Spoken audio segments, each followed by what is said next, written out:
entertainment, hype man ka, and then nagbarbiro na ka. Pero So there is this, ganahan, wala man ko na-discourage sa ana nga thought. Pero mas naka-fuel siya sa ako kay yan na, barbiro ra ka. Pero I know deep inside sa kasugod ko nga there's really more to barbering than just cutting hair.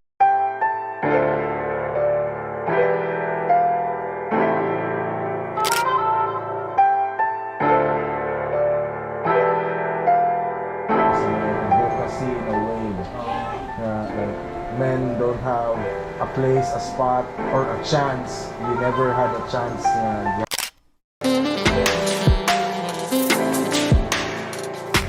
kumbaga gusto ko nga kung naka sa share like pare, no? Kumbaga you're not just a client or customer nga kuan. Kumbaga naapugad diya kay